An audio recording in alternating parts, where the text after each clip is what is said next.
Bapak, Ibu, Saudara-saudari, adik-adik para sahabat Tuhan Yesus di Paroki Santo Yosef Medari dan di Stasi Santo Thomas dan juga para sahabat Tuhan Yesus dimanapun Anda berada, berkat dalam salam semangat, sehat selalu, tetap berbahagia dan tekun berbuat baik. Marilah kembali kita belajar ilmu sejati pada hari Selasa tanggal 24 Oktober tahun 2023, hari biasa pekan ke-29. Kita mengawali belajar ilmu sejati dengan berdoa. Dalam nama Bapa, Putra, dan Roh Kudus. Amin. Allah Bapa Maha Kuasa, Engkau membangun dunia dan manusia di atas Yesus Adam baru. Kami bersyukur karena Engkau telah menganugerahkan daya pengharapan dan semangat baru dengan pengantaran Yesus Kristus Putramu Tuhan kami, yang bersama dengan Dikau dalam persatuan Roh Kudus, hidup dan berkuasa Allah sepanjang segala masa. Amin. Para sahabat Tuhan Yesus terkasih, kita akan belajar ilmu sejati dari Injil Yesus Kristus menurut Lukas bab 12 ayat 35 sampai dengan 38. Yesus berkata kepada murid-muridnya, "Hendaklah pinggangmu tetap berikat dan pelitamu tetap menyala. Hendaklah kalian seperti orang yang menanti-nantikan tuannya pulang dari pesta nikah, supaya jika tuannya datang dan mengetuk pintu, segera dapat dibukakan pintu. Berbahagialah hamba yang didapati tuannya sedang berjaga ketika ia datang. Aku berkata kepadamu, sesungguhnya ia akan mengikat pinggangnya dan mempersilahkan mereka duduk makan, dan ia akan datang melayani mereka. Dan apabila ia datang pada tengah malam atau pada dini hari dan mendapati mereka berlaku demikian, maka berbahagialah para hamba itu." Demikianlah sabda Tuhan, terpujilah Kristus.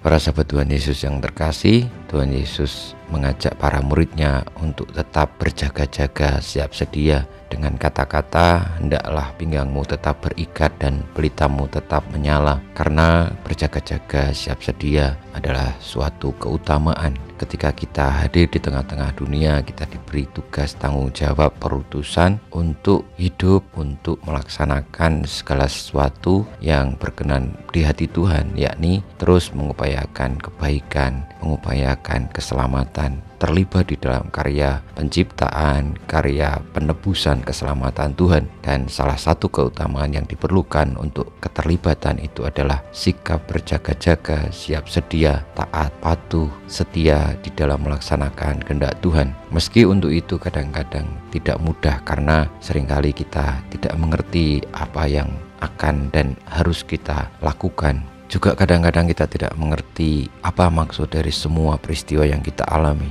Tetapi atas semua alur hidup ini yang kita alami setiap hari, bangun pagi, bekerja, istirahat, lalu demikian hingga bertambahnya usia, masa yang terus berlanjut, kita diminta untuk tetap memiliki sikap siap sedia, berjaga-jaga hingga akhir. Termasuk juga ketika kita ditantang untuk tetap teguh di dalam kebenaran, di dalam sabda Tuhan, di dalam panggilan kepada keselamatan, kepada kebaikan. Karena kadang-kadang kita mudah tergoda karena penderitaan yang kita alami, karena kekecewaan yang kita alami, sehingga kita mudah untuk tidak tetap di dalam kebenaran, di dalam kebaikan, di dalam ketulusan. Saudara-saudari yang terkasih, semoga kita memiliki keutamaan yang Tuhan Yesus sabdakan, yakni tetap siap sedia, berjaga-jaga, patuh, tekun untuk melaksanakan sabda Tuhan.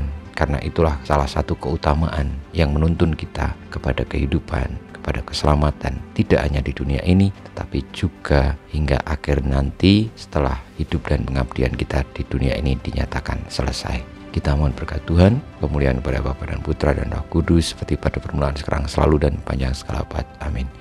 Ya Yesus, jadikanlah hati kami seperti hati-Mu. Tuhan bersama-Mu dan bersama Roh-Mu, kita semua hidup kita, perjuangan kita untuk tetap siap sedia, berjaga-jaga, patuh, tekun, setia, teguh di dalam melaksanakan sabda-sabda Tuhan, senantiasa dibimbing, dilindungi, diberkati oleh Yang Maha Kuasa, Bapa, Putra, dan Roh Kudus.